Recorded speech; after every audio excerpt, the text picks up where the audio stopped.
착한 일을 수행해도 나쁜 일 일어남을 마다하지 말라. 그리하면 선세의 죄업은 소멸되리라. 그대는 도처에서 그것을 본다. 덕 있는 사람은 고통받고 아주 사악한 사람은 성공하는 것을 본다. 그렇다면 과연 세상에 정의가 있는 것인지 의문이 일어난다. 아무 잘못도 한 적이 없는 사람이 극심한 고통과 온갖 재난을 겪는다. 그런데 좋은 일은 한 번도 한 적이 없다고 알려진 사람이 성공하고 있다. 그것이 공정한 세상인가? 아니면 그저 혼돈인가? 그에 대해 어떤 태도를 취해야 하는가? 가능성은 두 가지뿐이다. 하나는 공산주의적인 접근 방식이다. 계급이 사라지면 경제 구조도 바뀌고 평등 사회가 되어 불공평은 사라진다고 말한다. 세상엔 늘 이런 류의 생각이 존재해왔다. 그러나 그것으로부터는 아무 변화도 일어나지 않았다. 공산주의 사회에도 똑같은 불공평이 지속된다. 형태는 바뀌지만 내용물은 동일한 상태로 남아있다. 똑같은 게임과 똑같은 난센스와 똑같은 불행이 존재한다. 또 하나의 접근 방식은 종교적인 의식이다. 붓다는 말한다. 착한 일을 수행해도 나쁜 일 일어남을 마다하지 말라. 그리하면 선세의 죄업은 소멸되리라. 그는 말한다. 그대의 마음은 조건을 통해서 산다. 그대가 한 행위들은 마음속에 낱낱이 뿌리를 내리고 남아있다. 그대가 한 행위는 그대 마음속에 뿌리 박혀 있는 상태다. 그대가 어제 뿌려놓은 수많은 씨앗들이 오늘이나 내일이면 싹을 틔울 것이다. 만일 그 씨앗들이 독소를 지니고 있다면 그대는 고통받을 것이다. 그러면 그것을 과거에 행한 까르마로 받아들여라. 만일 그대가 착한 일을 하는데도 여전히 결과가 나쁘다면 그냥 냉정하게 침착하게 받아들여라. 그것은 필시 나의 과거와 관련이 있다.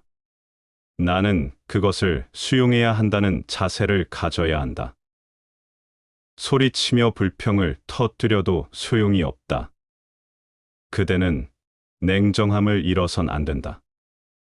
그대 주변에 붙어 있는 좋지 않는 것들이 소멸되어 가고 있음을 알아라. 어떤 사람이 붓다에게 와서 침을 뱉었다.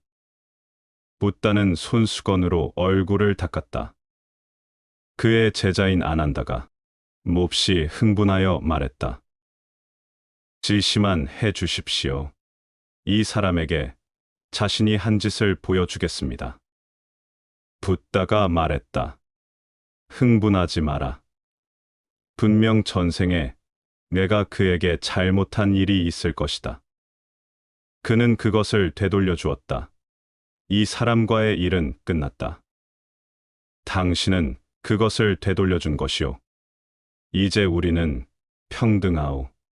우리는 셈을 치른 것이오. 나는 지금 반응하지 않을 것이오. 안 그러면 다시 거래가 계속될 것이오. 그 사람은 몹시 당황했다. 그것은 무척 의외였다. 그는 두들겨 맞을 거라고 생각했다. 그는 붓다가 그렇게 말하리라고 생각지 못했을 것이다. 이것이 불교적 태도이다. 만일 누군가 그대를 욕하면 그에게 고마워하라. 이것이 사슬에서 해방되는 길이다. 그대는 이 불행의 세계에서 사라지기 전에 그대가 오랜 세월 동안 해왔던 모든 셈을 마감해야 한다.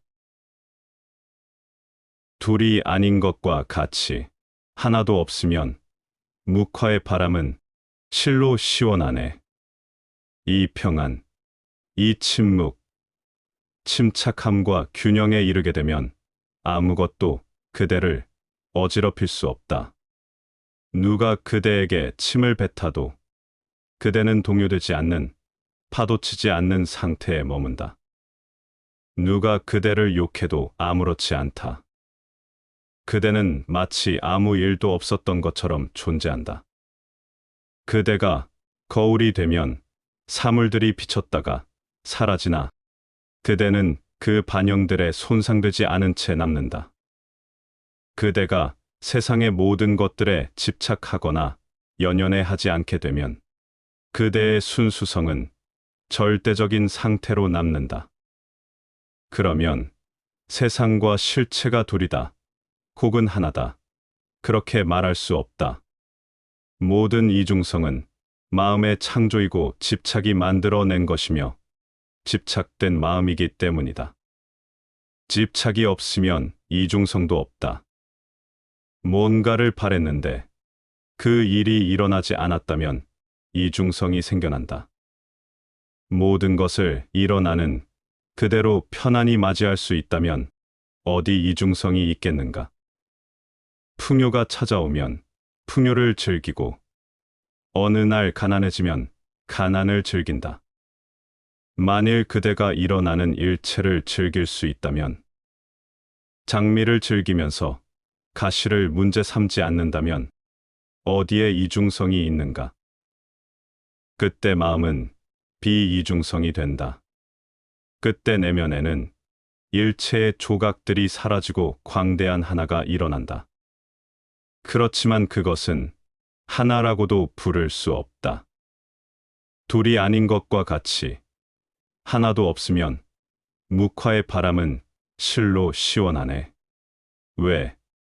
그것을 하나라고 부르면 다시 숫자를 개입시키는 것이기 때문이다.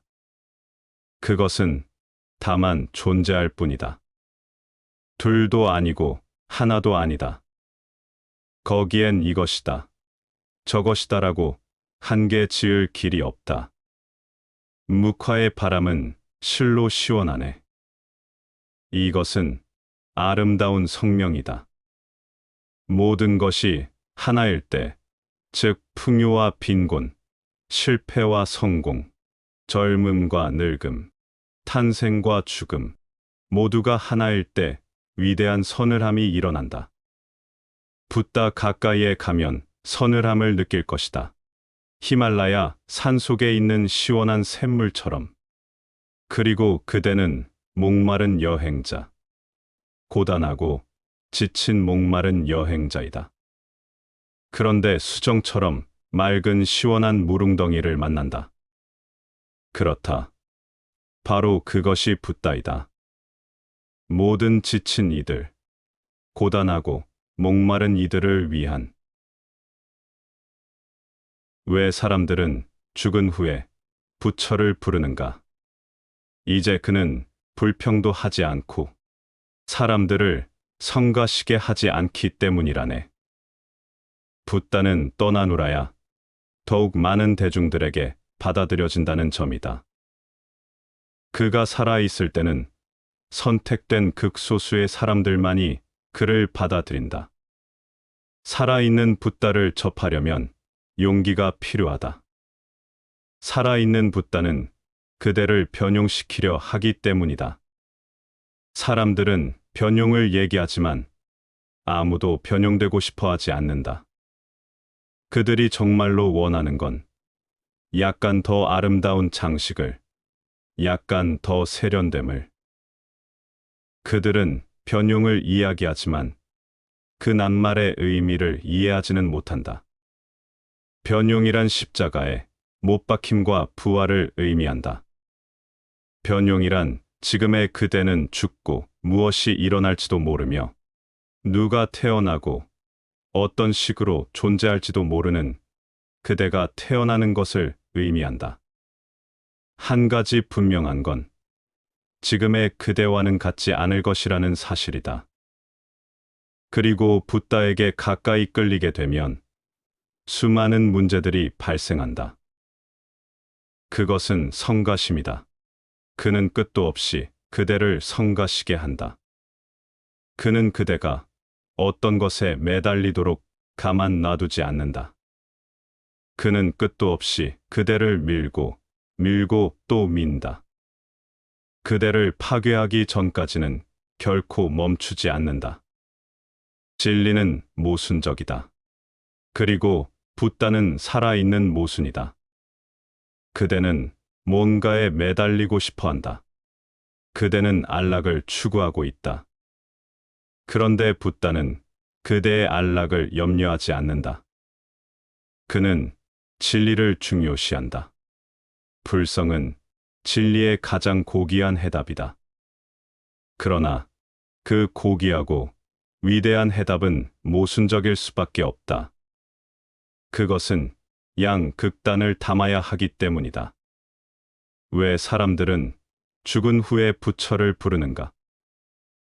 붓다가 살아있을 때는 그가 너무 그대와 같아 보여서 그를 붓다라고 부를 수 없다. 그는 몸과 피와 뼈로 이루어져 있다. 바로 그대처럼. 그는 젊었다가 늙고 죽는다. 바로 그대처럼. 그대와 똑같은 사람을 어떻게 붓다라고 할 수 있겠는가? 그것은 그대를 불쾌하게 한다. 그대는 살아있는 붓다를 붓다로서 신으로서 받아들일 수 없다. 그것이 문제이다. 따라서 붓다가 가고 나면 상황은 단순해진다. 이제 그는 그대와 같지 않다. 이제 그대는 신화를 창조해내며 그대가 원하는 만큼 그를 그대와 다르게 만들 수 있다. 그대는 원하는 만큼 그를 높은 곳에 올려놓을 수 있다. 붓다가 죽으면 그대는 그를 자유롭게 그릴 수 있다. 그때 붓다는 그대의 손 안에 있다.